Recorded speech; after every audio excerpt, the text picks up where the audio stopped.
خدا نخواستہ اگر یوں نام بدل بھی دیا تو کم سے کم اپنے نام میں یوں رکھوں گا تو وہ ایک اس کو تو زندہ رہے گا، زندہ رہے گا. تو یہ تو سماجوادی پارٹی میں ضرور مانتا ہوں ان کی لیڈرشپ اور قیادت کے تحت ایک مثبت سیاست کرنے کا موقع اس کو ملا ہے.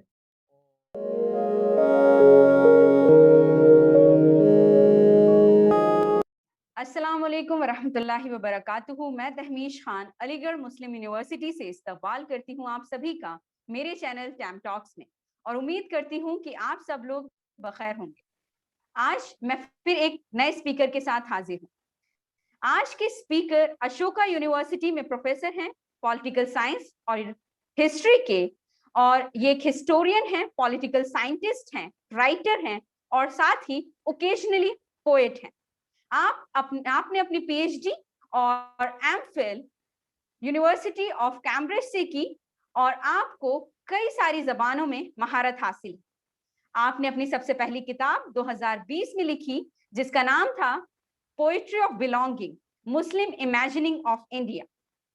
اس کے علاوہ آپ نے ایک اردو ناول کو انگلش ٹرانسلیشن پیش کیا جس کا نام تھا آغاز سحر، اور آپ نے مڈل ایسٹ کو ایکسپلور کیا اور اس سے کی کئی ساری انگلش رائٹنگز کو ہمارے سامنے لایا. آپ کی یہ رائٹنگز یہاں یعنی کہ انڈیا میں اور دیگر کنٹریز میں جانی جاتی ہیں، پہچانی جاتی ہیں، اور میں بات کر رہی ہوں علی خان محمود آباد صاحب کی. تو آئیے مل کر آپ کا خیر مقدم کرتے ہیں ہمارے اس show team talks podcast میں. السلام علیکم ورحمۃ اللہ. علیکم السلام ورحمۃ اللہ. جی بہت شکریہ. سر، امید کرتی ہوں آپ ٹھیک ہوں گے. جی الحمدللہ، آپ جی کی دعائیں ہیں. جی تو سر، میرا سب سے پہلا سوال اس راؤنڈ کا یہ ہے کہ آپ اپنی ذاتی زندگی کے بارے میں ہمیں کچھ بتائیے، اپنی علمی زندگی کے بارے میں ہمیں کچھ بتائیے. جو کچھ آپ نے یہ سفر طے کیا ہے اس کے بارے میں ہم آپ سے مختصر سا جاننا چاہتے ہیں. بسم اللہ الرحمن الرحیم. تو یہ تو ایسا سوال ہے جو اس میں ممکن ہے میں خود ہی کھو جاؤں، تو کوشش کروں گا کہ بہت ہی مختصر لفظوں میں کچھ آپ کو ایک اشارے دوں. میں رہنے والا ایک جگہ قصبہ ہے اودھ کا جس کا نام محمود آباد ہے، جو لکھنؤ سے تقریباً 60 کلومیٹر ہے دور، اور اب ضلع سیتاپور میں واقع ہے. اور میرے اجداد محمود آباد اس کو قائم کیا تھا 16ویں صدی میں.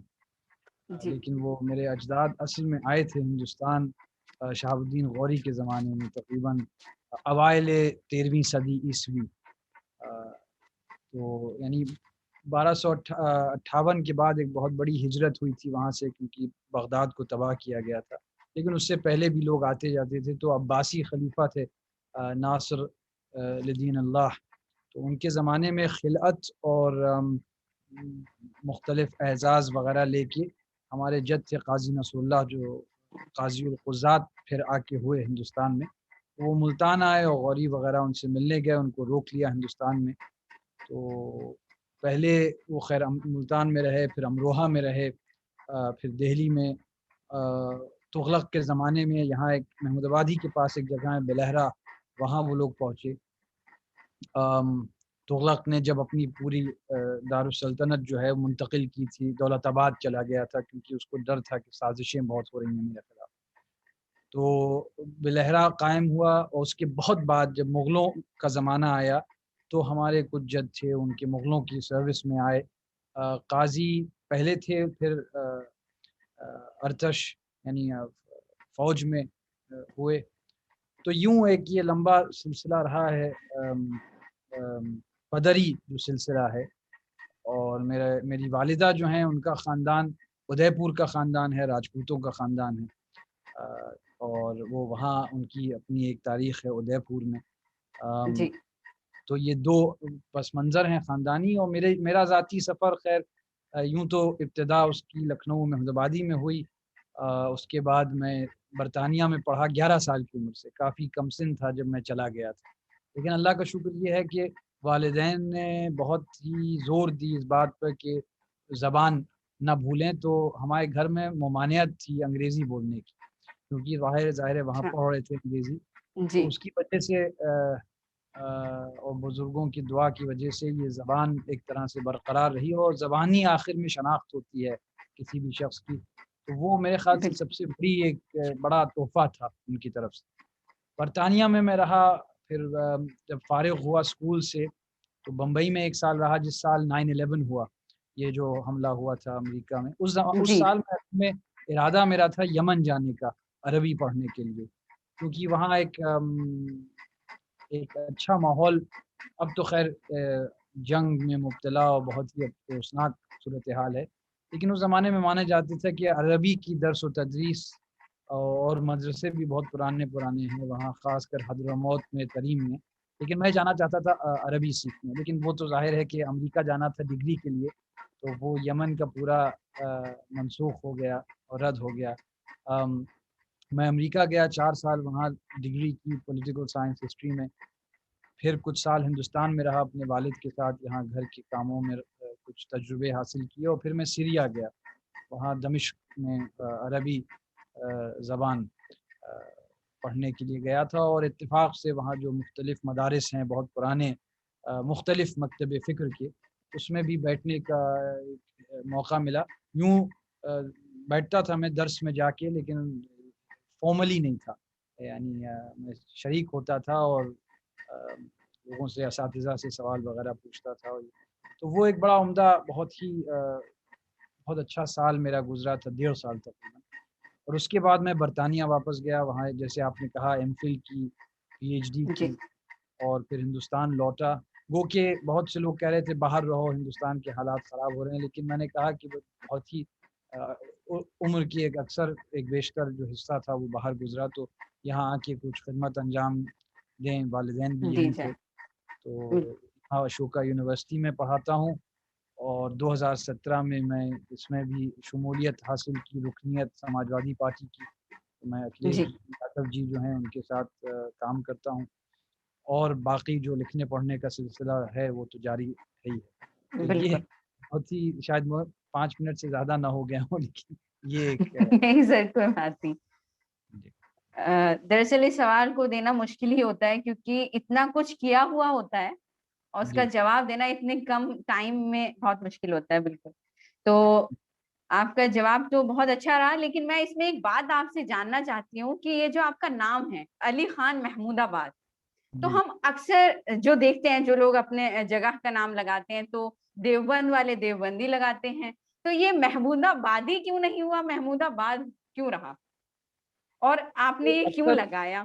اکثر وہ جب تخلص ہوتا ہے آدمی کا تو وہ ترکیب ہوتی ہے، تو ابھی میں اپنے کو اتنا بڑا شاعر نہیں سمجھتا ہوں کہ میرا تخلص ہو، وہ کہ تھوڑی سی یوں شاعری چھپ کے کر لیتا ہوں، کبھی کبھی اس کو لوگوں کے ساتھ شیئر بھی کرتا ہوں، بلکہ آج ہی شام کو کی ایک نظم جو ہے وہ اس پر جاری جی میں دیکھی جی۔ اور دوسرا جو اس کا سبب ہے وہ یہ ہے، یعنی جو جس وجہ سے میں نے یہ رکھا، کیونکہ میرا خاندان خود جو ہے وہ مختلف وجوہ سے جب آزادی ہند حاصل ہوئی اور بٹوارا ہوا، تو اس کے کچھ سال بعد 10 سال بعد میرے دادا اور میری پھوپھیاں پاکستان چلی گئے، اور میرے والد اور میری دادی یہیں رکے، تو ظاہر ہے کہ اس زمانے میں بٹوارا تو ملک کا ہوا بٹوارا لیکن اس میں بٹوارے میں لوگوں کی خاندانوں کے بھی بٹوارے ہوئے، وہ سب کہانیاں ظاہر ہے ہم بھول جاتے ہیں، کیونکہ سیاسی زیادہ لوگ اس کو نقطۂ نظر سے دیکھتے ہیں۔ تو اس کے بعد ایک سلسلہ شروع ہوا یہاں، اور ہم لوگوں کی بھی کچھ ایسے مسائل و مشاکل رہے، اور کچھ عدالت میں ہم لوگوں کی چیزیں رہیں، حکومت کے خلاف لڑے، وہ محمود آباد ایک زمانے میں، پھر وہاں ایک محمود آباد میں، یہاں تاریخ تو خیر رد کرنے اور بدلنے کا شوق تو ہوا، اور نام بھی بدلنے کا شوق ہوا، تو محمود آباد کا نام جو ہے وہ میرے جد تھے نواب محمود خان، ان کے نام پر رکھا گیا تھا، تو اب یہاں ایک کوشش ہوئی کہ محمود آباد کا نام مہادیوی پورم کیا جائے، تو ایک طرح سے میں نے کہا کہ بھائی اگر یوں خدا نخواستہ اگر یوں نام بدل بھی دیا تو کم سے کم اپنے نام میں یوں رکھوں گا تو وہ ایک اس کو تو زندہ رہے گا، زندہ رہے گا، تو یہ ترکیب اس کے قصہ یہ بہت اچھا سوچا آپ نے جی. تو چلیے ہم بڑھتے ہیں اپنے اگلے راؤنڈ کی طرف جس میں کوشچن آنسرز ہوں گے آپ کے کام سے ریلیٹڈ. اور اس میں میرا سب سے پہلا سوال آپ سے یہ ہے کہ جیسے کہ آپ پروفیسر ہیں اشوکا یونیورسٹی کے, تو مجھے ایسا لگتا ہے کہ آپ کی زندگی جو ہے مختصر سی انسائکلوپیڈیا کی حیثیت رکھتی ہے. تو آپ سے میں یہ جاننا چاہتی ہوں کہ آپ نے ہسٹری اور پولیٹیکل سائنس کو ہی اپنا سبجیکٹ کیوں چنا؟ دیکھیے جو پہلا اور سچا اس کا جواب وہ یہ ہے کہ اعداد و شمار وغیرہ جس کو اسٹیٹسٹکس کہیں گے یا ریاض جس کو ریاضیات یعنی میتھمیٹکس اور جو دیگر علوم ہیں فزکس جی کیمسٹری بایولوجی, اس میں بالکل زیرو. تو خیر دنیا آپ ماشاء اللہ اکنامکس پڑھتی ہیں, تو جو ابتدائی کورس تھا اکنامکس کا وہ بھی میں نے چھوڑ دیا تھا, کیونکہ میری پروفیسر سے بحث اس بات پہ ہو گئی تھی کہ آپ جو بنیاد اس سسٹم کی ہے اس پر کیوں نہیں سوال اٹھا رہے ہیں, یہ سسٹم سمجھنا تو اپنی جگہ پہ ہے. وہ سرمایہ داری اور ان چیزوں پر بات ہو رہی تھی. خیر تو بہت دیر میں یعنی شروع میں جیسے ہندوستان میں اکثر ہوتا ہے, لوگ سوچتے ہیں کہ وکیل بن جائیں یا انجینئر یا ڈاکٹر, انجینئر بنے جی, یا سائنس وغیرہ جی. تو میں ایک تو خدا داد اس میں کوئی صلاحیت تھی ہی نہیں, ہے نہیں, اور دوسری بات یہ ہے کہ مجھے ہمیشہ ایک دلچسپی تھی تاریخ سے, خاص کر مذہب کی تاریخ سے اور زبانوں سے. تو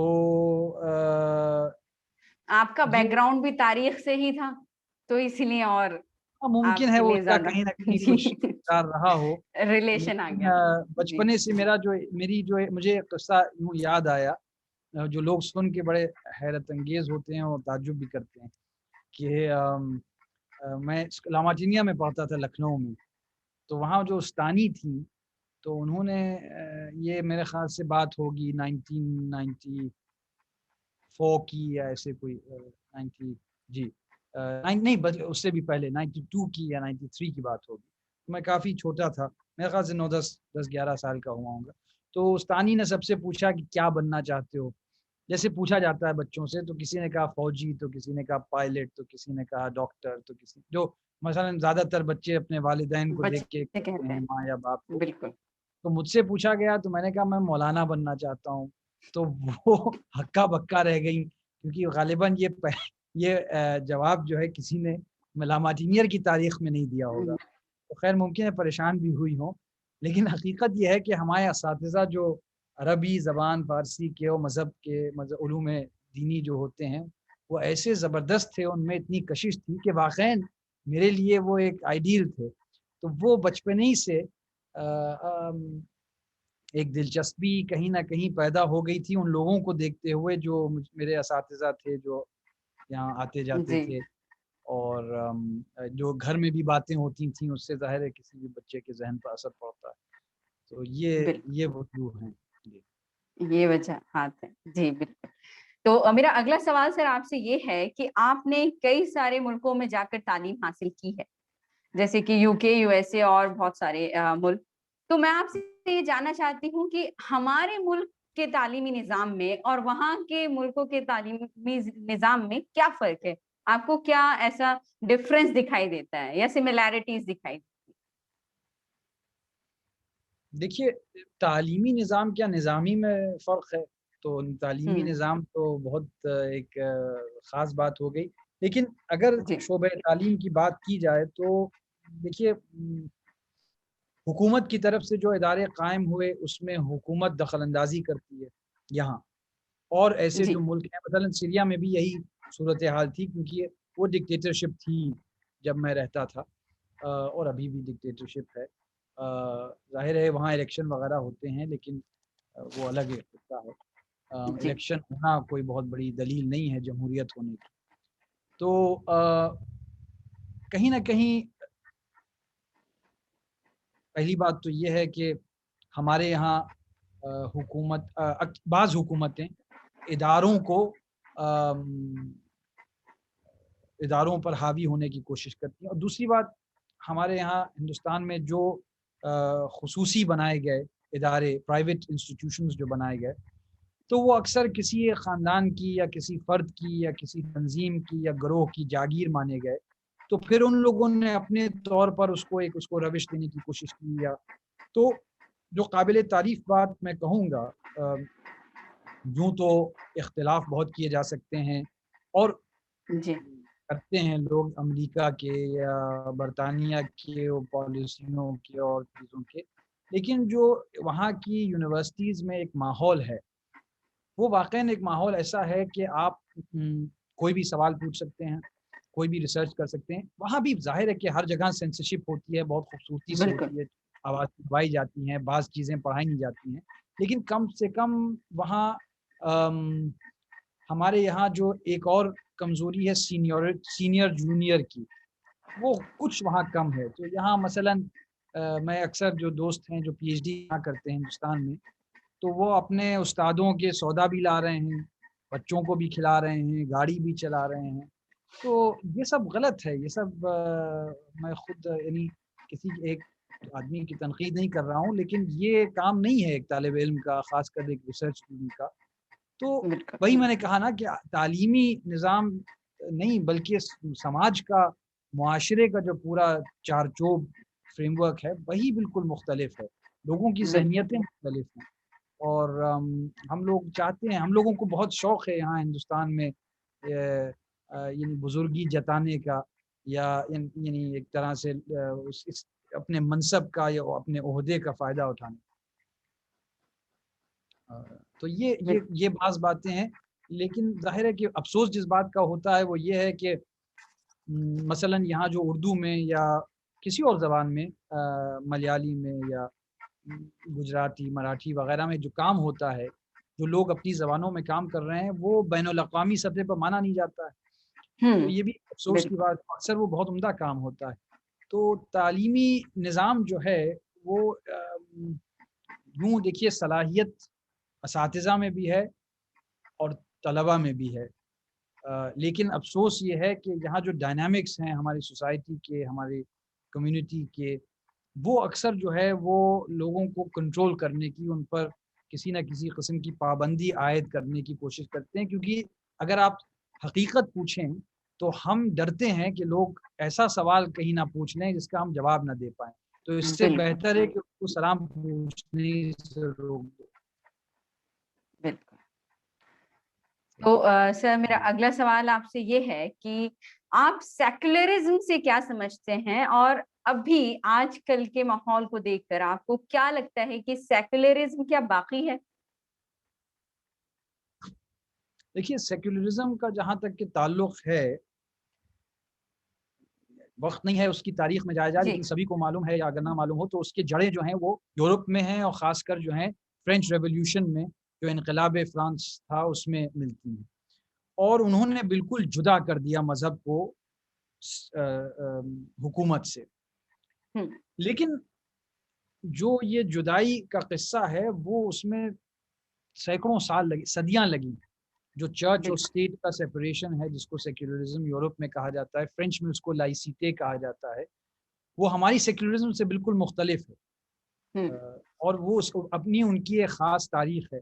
آپ بھی جانتی ہیں، ہم بھی جانتے ہیں، وقتاً فوقتاً وہاں بحث ہوتی ہے کہ حجاب ہم پہن سکتے ہیں پبلک میں، نہیں پہن سکتے ہیں گورنمنٹ آفس میں. لیکن وہ سب جو بحث ہیں وہ فرانس کی ایک خاص تاریخ ہے، تو ظاہر ہے اس کو ملحوظ رکھ کے اس پر بات کی جا سکتی ہے. ہندوستان میں جو تصور سیکولرزم کا ہے وہ یہ ہے کہ برابری. لیکن مسئلہ یہ ہے کہ برابری کے ساتھ ساتھ جو لبرل طبقہ ہے اور جو وام پنتھی کہلاتے ہیں، جو بائیں بازو کے لوگ ہیں، وہ تصور کرتے ہیں کہ سیکولرزم کے معنی مذہب کا یا تو ختم ہو جانا یا بالکل اس حد تک کہ محدود ہو جانا کہ وہ گھروں میں رہے یا لوگ اور گھروں میں رہے، پبلک میں نہ ہو، وغیرہ وغیرہ. مسئلہ بنیادی یہ ہے کہ ہندوستان اس 300 سال کے ارتقاء یا ایولیوشن جس کو کہتے ہیں اردو میں، اس سے نہیں گزرا جو یورپ گزرا.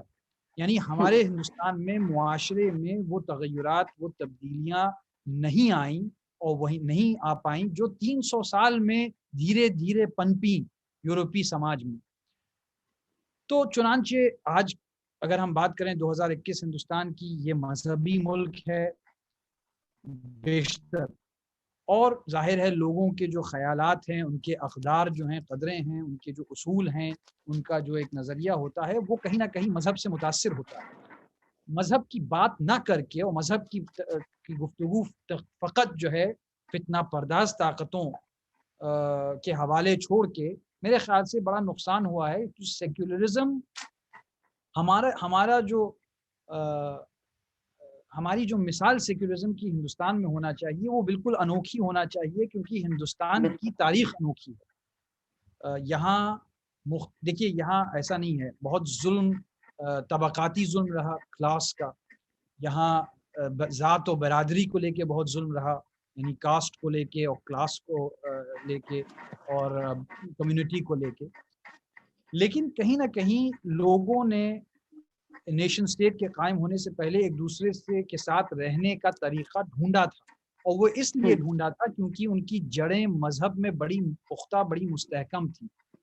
لیکن افسوس کی بات یہ ہے کہ چاہے وہ مسلمان ہوں چاہے وہ ہندو ہوں، مذہب جو ہے وہ زیادہ دکھاوے کے بارے میں ہو گیا ہے، اور وہ جو ایک سیلف کانفیڈنس ہونا چاہیے وہ نہیں جائے، ہمارا ایمان خراب نہ ہو جائے، فلاں جگہ نماز پڑھ لیں گے، فلاں کے پیچھے پڑھ لیں گے، یہ کر لیں گے تو معلوم ہوا کہ ایمان ٹوٹ گیا۔ تو ایسا نازک چیز نہیں ہے سیکولرزم۔ پھر ہم کو جو اردو میں ایک لفظ استعمال ہوتا ہے بھائی چارہ،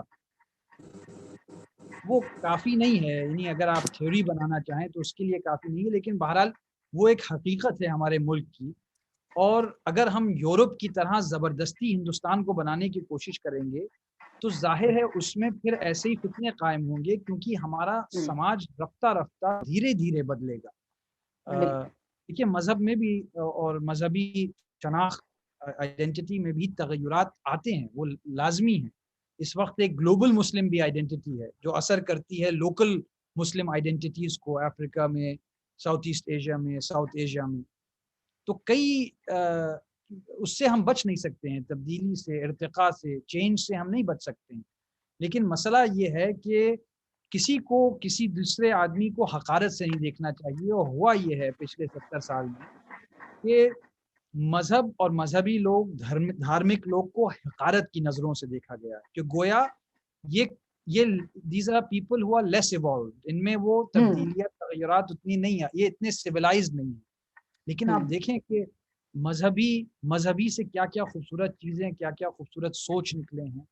تو وہ ایک آدمی کی بہرحال کمزوری ہوتی ہے، اور سیکولرزم کو میں یوں کہوں گا کہ ہندوستان ایک سنگم ہے مختلف ثقافتوں کا، مختلف تمدنوں کا، مختلف زبانوں کا، قوموں کا، اقوام کا، اور وہ اس سنگم نے اس بڑے خوبصورت ملک کو بنایا۔ مختلف دریائیں ہیں جن کے پانی آپس میں آ کے ملے ہیں، انہوں نے ایک دوسرے پر اثر بھی کیا ہے۔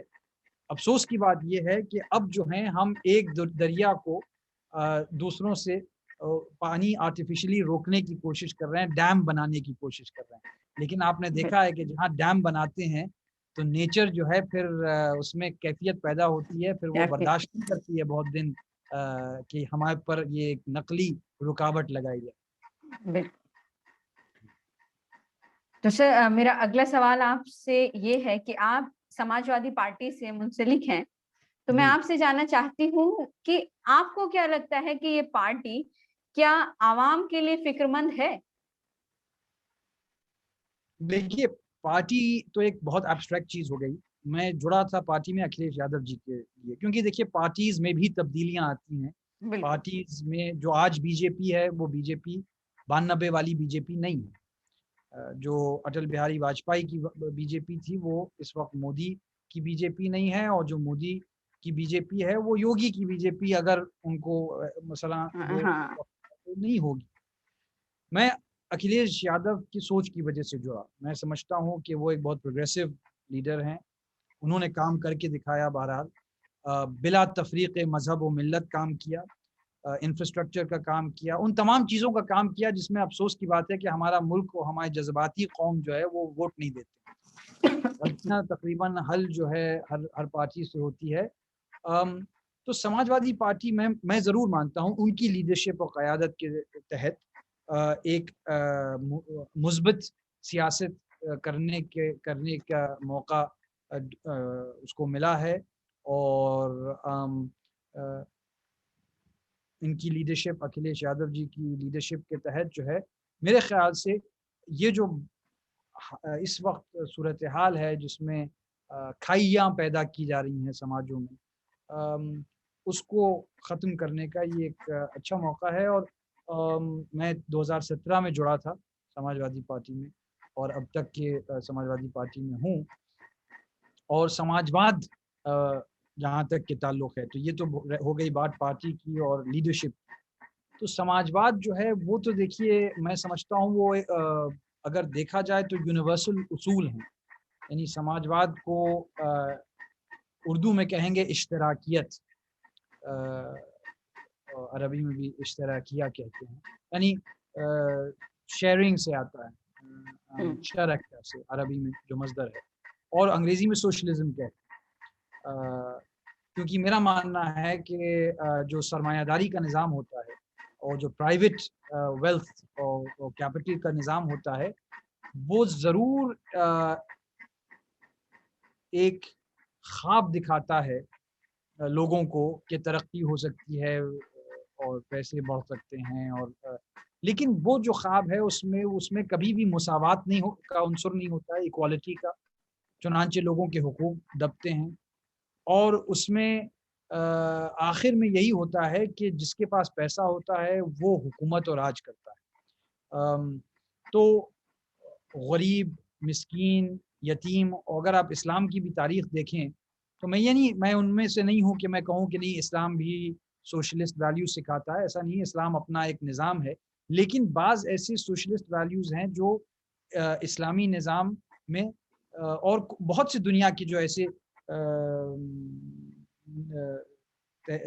مذاہب ہیں ان میں ملتے ہیں، جس میں لوگوں میں برابری پیدا کرنے کی ایک زندگی جس میں ڈگنیٹی ہو، رسپیکٹ ہو، اسے رسپیکٹ اور ڈگنیٹی سے جینے کی کا موقع ملا۔ اور اسلام کے اگر آپ وہ ابتدائی دور یاد کریں تو جن لوگوں نے حضور کے صدا پر لبیک کہا تھا مکے میں، اوائل جو شروع کے سال تھے، وہ سب غلام تھے، غریب تھے، مسکین تھے، یتیم تھے، بیوائیں تھیں، وہ تمام لوگ تھے جو آج بھی ہمارے سماج میں ہیں، جن کے لیے آج بھی کوئی آواز نہیں اٹھاتا ہے۔